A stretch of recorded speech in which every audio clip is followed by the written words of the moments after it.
नमस्कार बंधुरा तुम्हारा सबाई केमन आछो आशा करी तुम्हारा भालो आछो आमिও खूब भालो आछि। ममता शान्तनु ब्लगे नतून एक भिडियोते तुम्हारे सकलके जानाई स्वागत। आज के सोमवार और এখন বাজছে দুপুর 1:45। এখন আমি যাচ্ছি আমার বান্ধবী টাগরির বাড়িতে নেমন্তন্ন আছে। কিসের জন্য নেমন্তন্ন, কেন হঠাৎ করে এই প্রোগ্রাম মুভি দুপুরবেলা, তো সেটা তোমাদের ভিডিওর মাধ্যমেই বলবো। আর কালকে ভিডিওটা কেমন ছিল অবশ্যই কমেন্ট করে জানিও। কাল রথযাত্রা উপলক্ষে যে ভিডিওটা আমি দিয়েছিলাম তোমাদের কেমন লাগলো সেটা অবশ্যই আমাকে কমেন্ট করে জানিও। তোমরাও জানিও তোমাদের রথযাত্রা কীরকম গেছে, তোমরা কীভাবে সেটা সেলিব্রেট করেছো তোমাদের দিনটা। আর চলো ভিডিওর মাধ্যমে তোমাদেরকে বাকি গল্পটা বলবো। বাড়ি থেকে বেরিয়েই আমাদের বিল্ডিংয়ের নিচের রাস্তাটা তোমাদের দেখানোর চেষ্টা করলাম। দেখো কত নোংরা হয়ে গেছে রাস্তাটা, আর বর্ষার দিনে প্রচণ্ড খুবই হাল খারাপ হয়ে যায়। আমাদের বাড়ি থেকে মেন রোড পর্যন্ত রাস্তাটা অনেকটা খারাপ। এখানে সরকার কি করে জানি না, প্রত্যেক বছর কিছু না কিছু একটু কাজ করে আর তারপরে আর ভালোভাবে সম্পূর্ণ কাজটা করে না। ফের বর্ষা এসে গেলে এরকমই অবস্থা হয়ে যায়। আমাদের দেখে মনেই হয় না যে আমরা এখানে মুম্বাইতে আছি।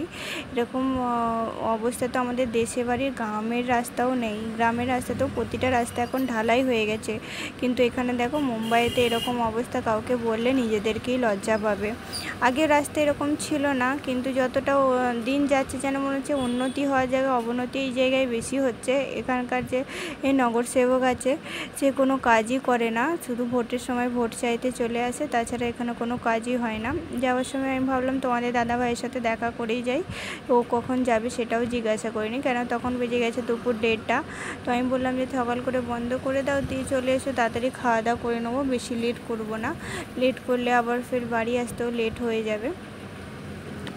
আমাদের বাড়ি থেকে টগরিতে বাড়িটা মাত্র 10 মিনিটের হাঁটা রাস্তা। মেন রোড থেকে 2 মিনিটে। ওদের বাড়িটা খুবই কাছে মেন রোডের, একদম 2 থেকে 3টে চালি বাড়ি ছেড়েই ওদের বিল্ডিংটা, একদম মেন রোডের ওপরে। ওদের এদিকে রাস্তাটা খুবই সুন্দর, ওর কোনো প্রবলেম নেই, কিন্তু আমাদের দিকে রাস্তা খুবই খারাপ। তারপর ওর বাড়িটাও হচ্ছে 3rd ফ্লোরে। ওদের বিল্ডিংয়ের লিফট তো আছে, কিন্তু লিফটে বন্ধ হয়ে গেছে, তো সেই জন্য হেঁটেই ওপরে উঠতে হবে। তো ওপরে ওঠার জন্য আমি সিঁড়িতে ওপরে উঠছিলাম। তারপরে দেখলাম, আমি ভাবলাম হয়তো বাকি যারা পদ্মকেও ডেকেছিল, তো ভাবলাম সবাই চলে এসেছে হবে, এতটা লেট হয়ে গেছে। কিন্তু যেয়ে দেখি চপ্পল এখানে কারোর নেই, শুধু ওদের বাড়ির লোকেরই চপ্পল। আমি ভাবলাম ভাই এ তো কী হয়ে গেল, আমি প্রথম এলাম।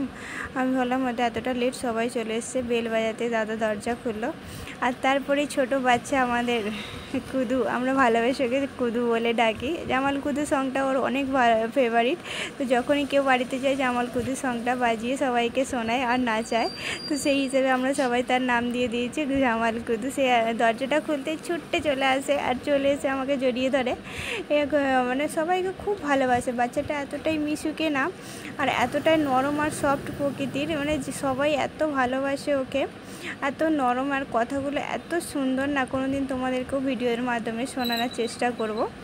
তার জন্য আমি শুধু চিপস নিয়ে গিয়েছিলাম, সাদা চিপস, ঝাল খেতে পারে না, সাদাই খায়, তো আমি সাদাই নিয়ে গেছি। আর কিছু কি চকলেট তোর বাবা সবসময় নিয়ে এসে রাখা, চকলেট খেয়ে খেয়ে দাঁতে পোকা হয়ে গেছে।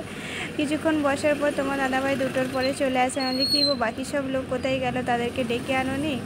আর সেই সময় দেখো দাদা কুদুকে স্নান করায়, অন্য কেউ তার মাও করাতে পারবে না, বাবাও করাতে পারবে না, দাদাকেই করাতে হবে এখানে। তারপরে খাওয়া দাওয়া করে নিয়ে আমরা সবাই